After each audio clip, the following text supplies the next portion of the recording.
U.S. realities. Imagine this. You earn billions of dollars but pay almost no taxes. And it's completely legal. So how is it that Jeff Bezos, Elon Musk, and Warren Buffett can live with almost zero taxes, while the rest of us have taxes deducted from our salaries every month? The answer is skillfully hidden in a complex system. In this video, we explain step-by-step how America's richest people use the tax system to their advantage. If you want to learn the system, if you want to see the game behind the scenes, watch to the end. There is no single answer to the question, how do the rich get richer in America? But one thing is clear, not by paying taxes. Jeff Bezos paid no federal income tax in 2011. Elon Musk paid zero taxes in 2018. Warren Buffett has been saying for years that my secretary pays more taxes than me. To give an example, Elon Musk paid no federal income taxes for 2018. Musk paid zero federal income taxes in 2018, according to IRS data. Musk received CEO compensation, salary plus stock options, worth about $2.3 billion in 2018. This was the highest paid CEO package in the US that year. Musk's wealth growth is largely based on Tesla and SpaceX shares, and such unrealized gains are not taxable. So despite his high wealth, his tax burden is limited. According to IRS data, Jeff Bezos paid no federal income tax in 2011. His income was not taxable due to losses on investments, and therefore he legally paid zero federal income tax.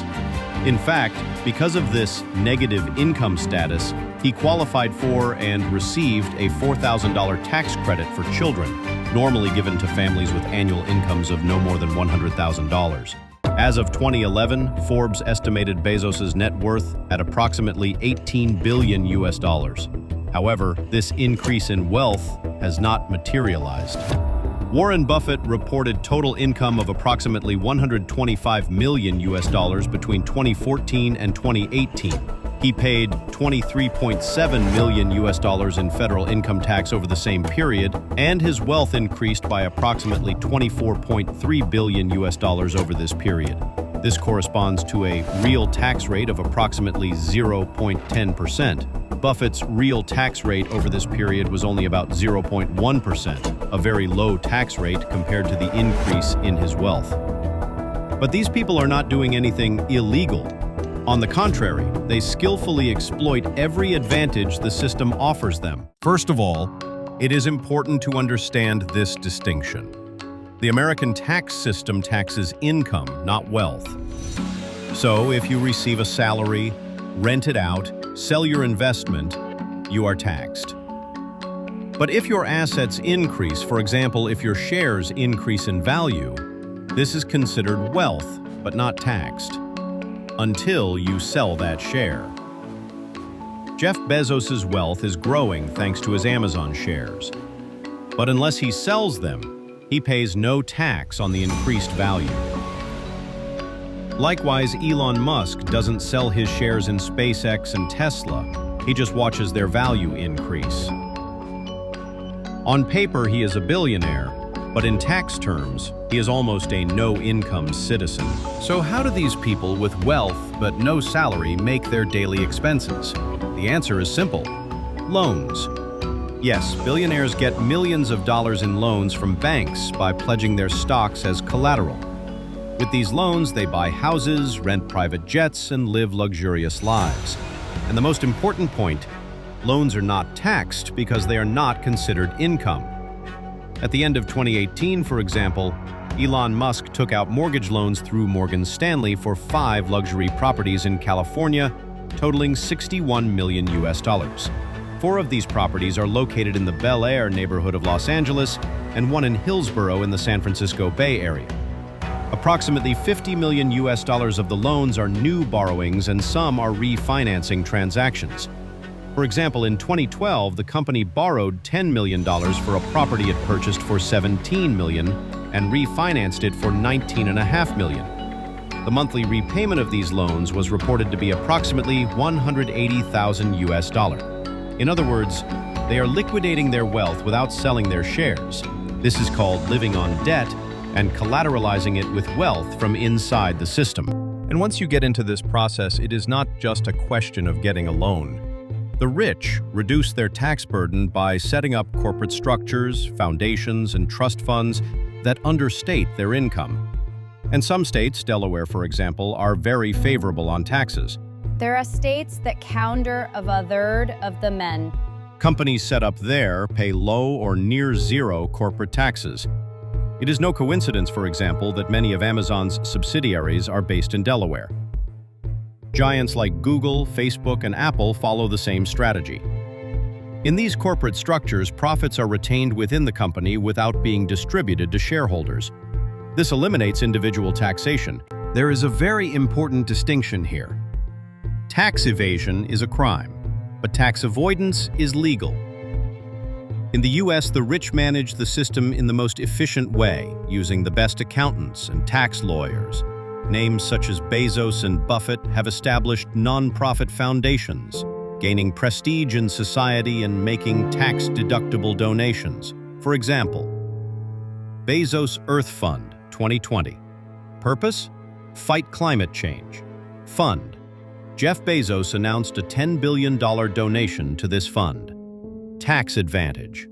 Under U.S. law, donations to foundations are deductible from income tax up to 60% of gross annual income.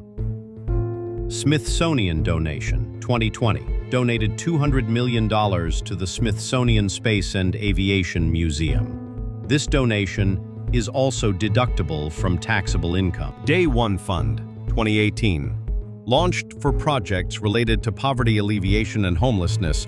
Initially, $2 billion was pledged. Bezos's donation could theoretically allow for billions of dollars in tax deductions. Warren Buffett, for example, donated billions of dollars of his shares to the Bill and Melinda Gates Foundation. This gave him a massive tax exemption. Buffett donates most of his personal wealth to the Gates Foundation. Between 2006 and 2023, he donated a total of approximately $50 billion worth of Berkshire Hathaway shares. These donations are both wealth-reducing and tax-efficient. They are deducted from taxable income and reduce the inheritance tax burden. At the same time, these donations also helped public perception of them as good people. So a win-win both financially and in terms of image management. What does the IRS, the tax authorities, say about this? Answer: it can't do much, because the system itself is built that way. Worse, the IRS has very limited resources and staff.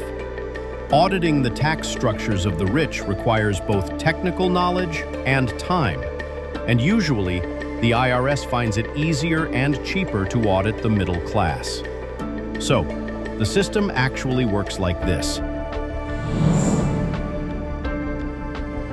The rich lobby the people who write the laws and then skillfully use those laws. According to a study in the United States, the richest 1% pay only 25% of all income tax. The remaining 99% shoulder the burden. According to documents leaked by ProPublica in 2021, Jeff Bezos paid no federal income tax in some years. Elon Musk paid $0 in taxes in 2018. Warren Buffett's actual tax rate was just 0.1%. This is 10 times lower than the average American citizen. So should we blame these people? The question is, do the rich commit the crime or does the system allow it? Bezos or Musk are not doing anything illegal. They are just using the tax system skillfully. But this creates a sense of injustice for millions of ordinary people. While salaried workers take a deduction from their gross wages every month, the ultra-rich grow their billion-dollar fortunes tax-free. The American tax system seems to work for those at the top, and unless this structure changes, the rich will get richer. The middle class will be taxed even more. Now, I want to ask you, do you think this is fair? Do you think the rich are not at fault in this system? Or do you think the system is at fault? I'm waiting for your thoughts in the comments. Don't forget to subscribe and turn on notifications if you don't want to miss this kind of content.